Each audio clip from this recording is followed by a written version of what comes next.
Halo adik anak-anak kelas 11 IPA dan IPS. Hari ini tetap semangat untuk belajar sejarah Indonesia dan saya ya. Materi kali ini kita bahas mengenai jasa dan peranan tokoh pejuang dalam memproklamasikan kemerdekaan Indonesia.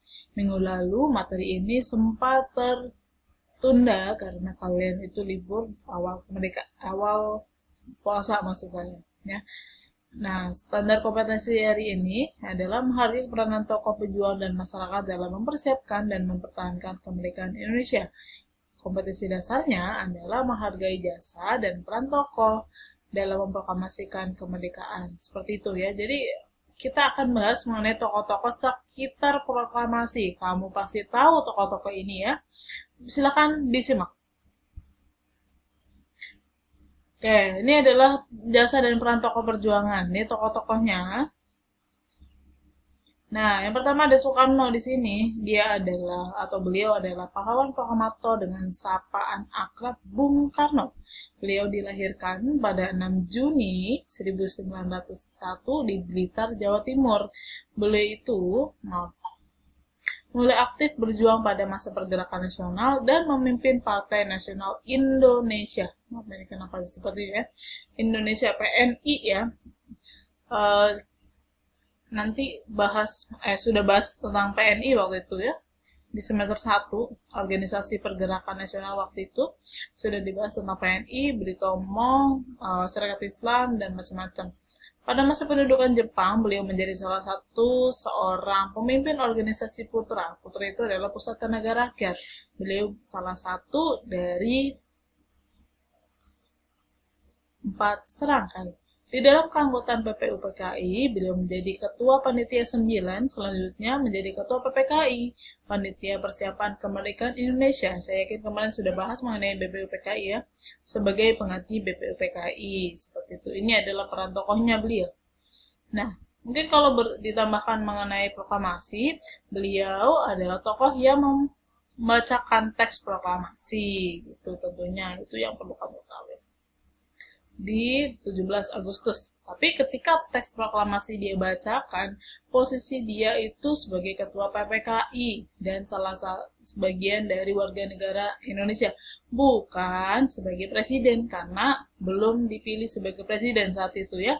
Baru terpilih menjadi presiden itu selang 1 hari. Ya. Jadi 18 Agustus 1945, beliau baru dinobatkan sebagai presiden Republik Indonesia yang pertama. Next. Yang kedua adalah Dr. Andes Muhammad Hatta. Beliau juga pahlawan proklamator. Panggilan akrabnya adalah Bung Hatta. Dilahirkan di Sumatera Barat pada tanggal 12 Agustus 1902. Beliau itu berjuang sejak zaman pergerakan nasional, dimulai dari negeri Belanda. Jadi memang beliau itu adalah mahasiswa Indonesia yang belajar di Belanda. Begitu. Beliau mendirikan organisasi Perhimpunan Indonesia, kalau di bahasa Belanda itu namanya organisasi Indische Vereniging. Pada masa pendudukan Jepang, beliau dikenal dengan julukan Dwi Tunggal bersama Bung Karno, karena Dwi Tunggal itu ada dua ya, dua yang menjadi satu, yaitu Bung Karno dan Bung Hatta.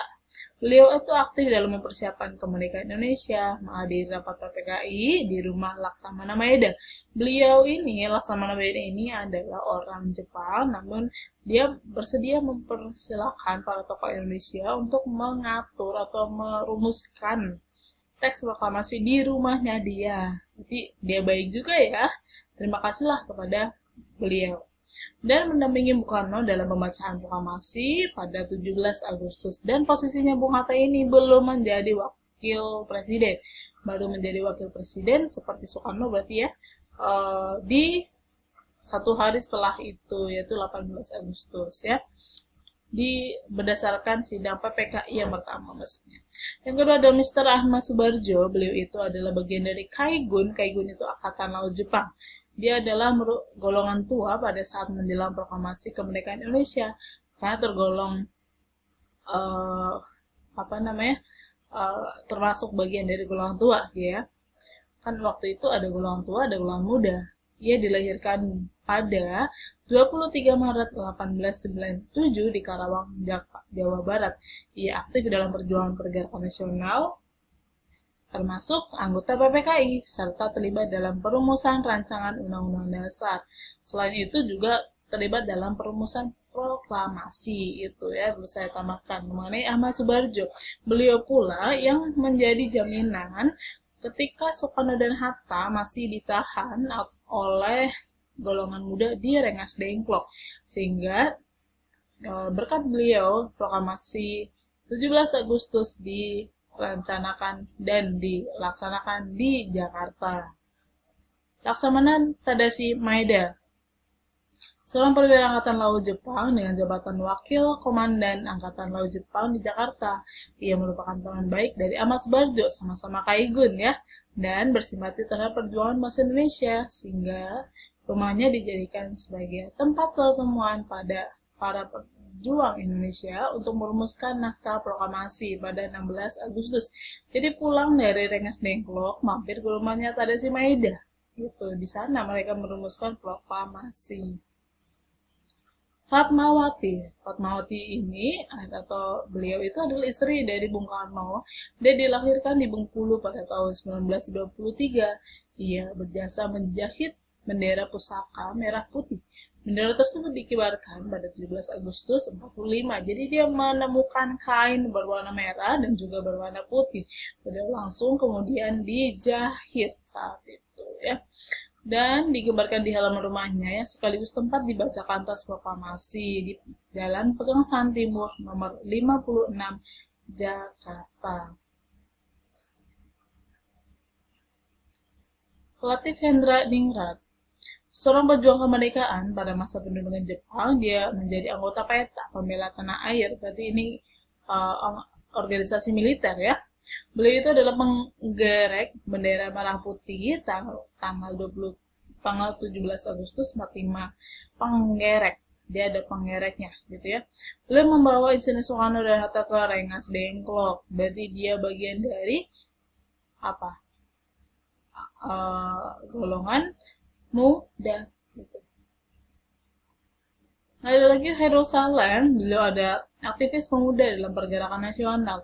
Dia dilahirkan 13 September 1916 di Sawah Lunto, ini bagian dari Sumatera Barat, yang menjadi anggota Angkatan Muda Indonesia pada saat pendudukan Jepang, tetapi akhirnya dia sangat dibenci oleh pihak Jepang.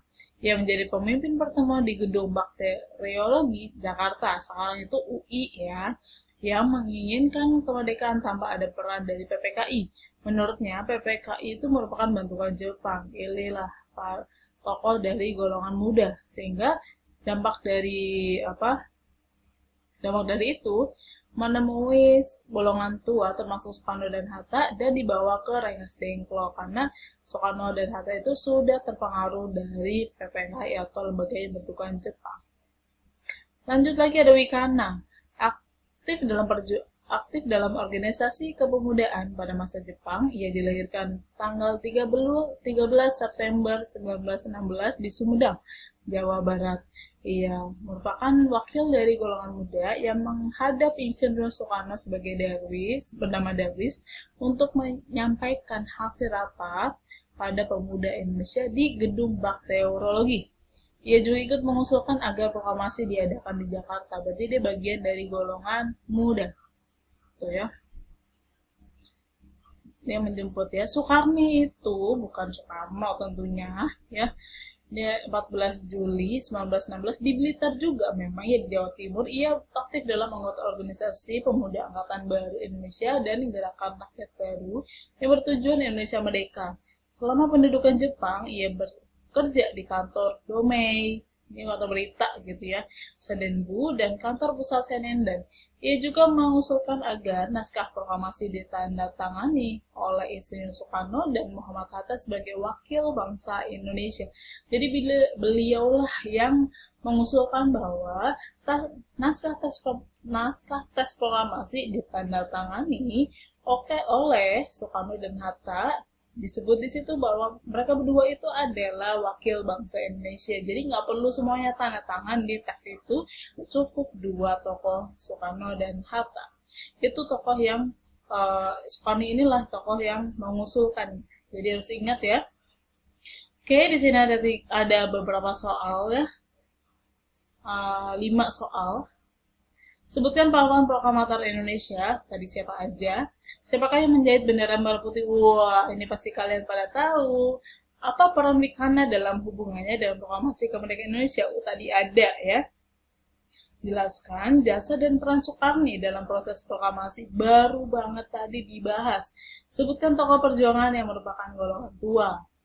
Tadi ada ya, jadi ada yang langsung disebut di tulisan, ada juga yang saya katakan nih golongan tua atau golongan muda.